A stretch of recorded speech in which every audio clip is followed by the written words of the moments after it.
Never Finished is a book written by David Goggins, a former Navy SEAL and now ultramarathon athlete. In this book, he delves deeper into the philosophies that help make him great and continue to inspire him to keep growing. It's well written, inspiring, and worth the read. First, I'll review David Goggins' biography, then I will discuss his philosophy, including how they personally have affected me, and then finally I will discuss the book's quality. David Goggins is a fascinating person, so let's get right into it.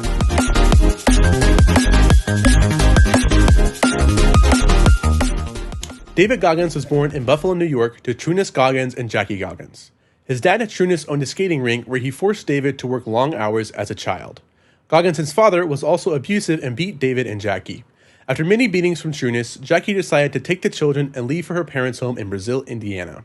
David's grandfather, Air Force Master Sergeant Jack Gardner, required David to pay rent by doing a list of chores. At first, this frustrated David, reminding him of the work at his father's skate rink. However, David grew to take pride in the work and respect his grandparents. While at school, Goggins was not successful and resorted to cheating to get by in his classes. After high school, David Goggins joined the Air Force and used his grandfather's list structure to help him train physically and mentally. David completed Air Force boot camp and then desired to become a pararescueman. However, pararescueman training involves a lot of water, and David was fearful of the water. This was not helped by him being negatively buoyant, making it difficult for him to swim. However, during a checkup, David was diagnosed with sickle cell anemia. This gave David an out, and he accepted it. After a period of time, Goggins left the military and began powerlifting, gaining weight up to 300 pounds. During this time, David worked for Ecolab, spraying cockroaches. Goggins did not enjoy this work, and he knew he needed a change.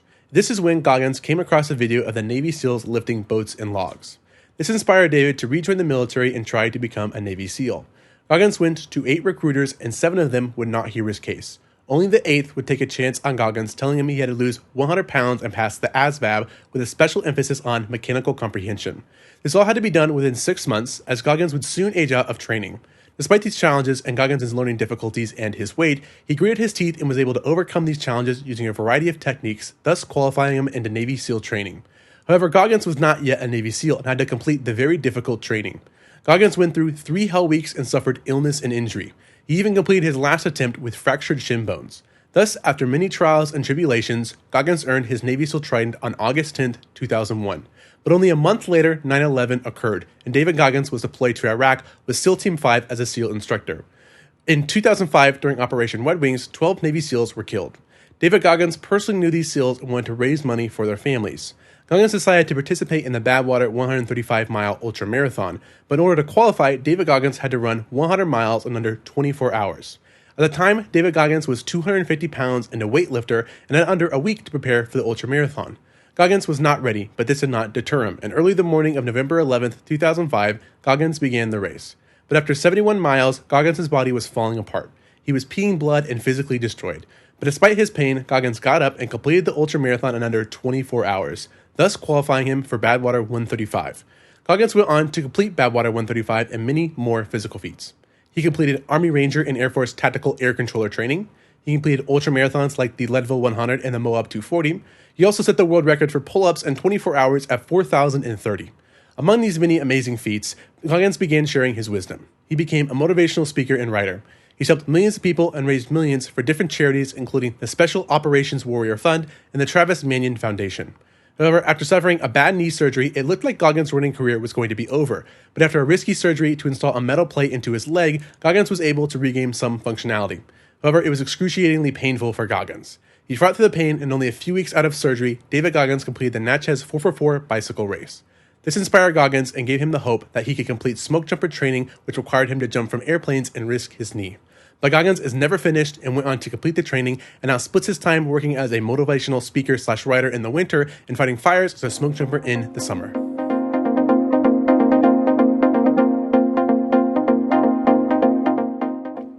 Goggins' philosophy encompasses personal responsibility in the face of any challenge.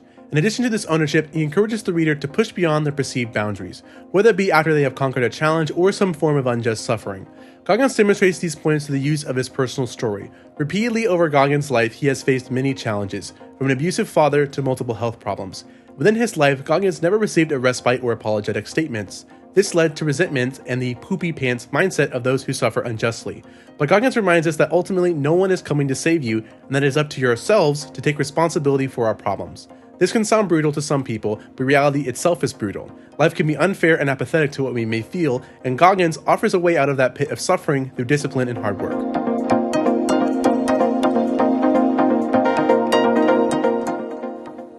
Goggins talks about the 1-second decision. The 1-second decision occurs when you feel defeated and your mind tells you that you can't go on. But Goggins instructs the reader to breathe and reflect. When Goggins was in the freezing cold water during Navy SEAL training, he knew that a warm shower was minutes away and that to complete Hell Week was going to take days of agony. But Goggins reflected on what quitting would have done to him. He would have been back on some boat doing nowhere work. He was unqualified for any civilian job. So instead of quitting, Goggins gritted his teeth and stayed in the icy cold water. But if he hadn't stayed in the water, the 1-second decision would have ended his SEAL career. This is where Goggins highlights the importance of the 1-second decision, that Navy SEAL training and life are similarly made up of a series of 1-second choices, and that all it takes is 1 second to destroy our goals. But if we can stay calm, detached, and make a decision for our benefit, then we can stay onto the goals we have set.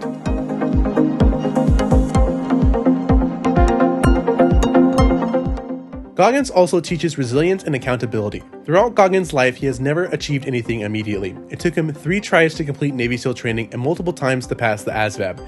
Even when Goggins did the pull-up challenge, it took Goggins 3 attempts. Goggins views failure as not the end of the road, but instead attempt 1 or 2 or so on. This is growth mindset. It's easy to look at Goggins' long list of achievements and view him as someone naturally gifted, but Goggins did not have a natural gift and was also hindered by his harsh upbringing. But Goggins grew into what he is by never giving up and holding himself accountable. This accountability entails finishing a workout or studying when you instructed yourself to study. As Goggins likes to say, don't stop when you're tired, stop when you're done. So in reflection, being resilient in the face of challenge and holding ourselves accountable to what we have set out to do gives us a way to grow and embrace discomfort. In addition, Goggins encourages the reader to set big goals, ones that challenge the individual and push them into discomfort. This is important because if we don't seek out discomfort, we will not grow and get better. Skills are perishable and it takes constant honing to be at the top, and by continually putting ourselves into difficult circumstances, we not only maintain our skills, but get better. We may fail in pursuit of those goals, but failure is a victory in Goggins' mind. He stays resilient, reflects, and tries again. Setting big goals is challenging, but it puts us into discomfort, and that by going to that place, we grow. So in reflection, Goggins' philosophy is about staying mentally tough to the face of any challenge, but also continuing to reset and reestablish our goals and keep finding discomfort and growth. David Goggins doesn't lie about the difficulties of attempting difficult challenges, but he does give advice and encouragement to those seeking them out. He is somehow realistic and inspirational when it comes to achieving amazing goals, and a good person to find inspiration from.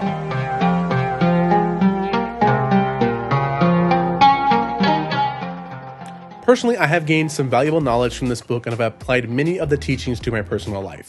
This year, I set a goal to post a video once a week, but I have been unsuccessful in achieving that goal. But I can't say I haven't learned a lot about myself and the technical aspects of video making and writing. But like Goggins instructs, I will reflect on what I have done wrong. I wasn't prepared going into this new year for the amount of work it takes to make a video and read a book a week. My biggest problem is I haven't been spending as much time in the mental laboratory studying or writing as I should. These mistakes led to my failure. But now I'm holding myself accountable and reminding myself that this is attempt 1. I'm going to reflect, go back to the drawing board, examine what I have done wrong, and continue toward my goal. And more importantly, I'm not going to let these setbacks stop me from making the most important 1-second decision to keep going and keep creating. By applying these philosophies personally, I began to really see the value of this book and encourage those who are looking for this mindset to search this book out and apply them.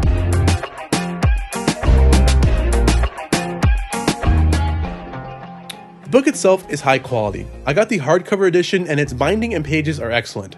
If I look at how accessible it was to read the book and distill out the philosophy, I would say it is fairly easy and more enjoyable than a pure philosophy book. Overall, I would say ideas were well communicated.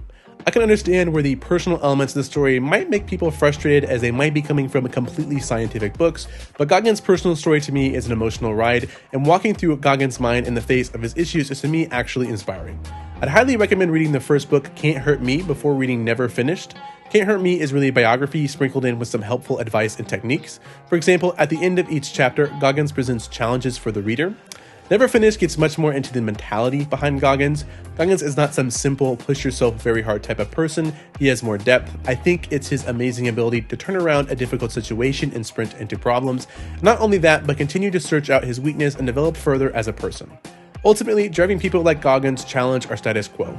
Goggins gives us no excuses for weakness or failure, and then presents the many challenges he has faced as encouragement that truly anybody can achieve greatness by going into our discomfort and to the places we fear and then grow from those experiences. He is a person who has overcome the odds who now wants to share his teachings. In a world full of growing problems that seem impossible to fix, I think we will need more people like David Goggins who defy the odds.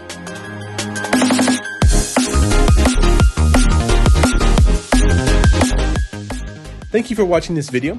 If you like this video, like and subscribe. I really enjoyed reading Never Finished. I don't think I can do this book justice by this one video, so if you're interested, I highly encourage you to read the book or listen to the mini podcast he is in. Thank you again for watching, and have a nice day.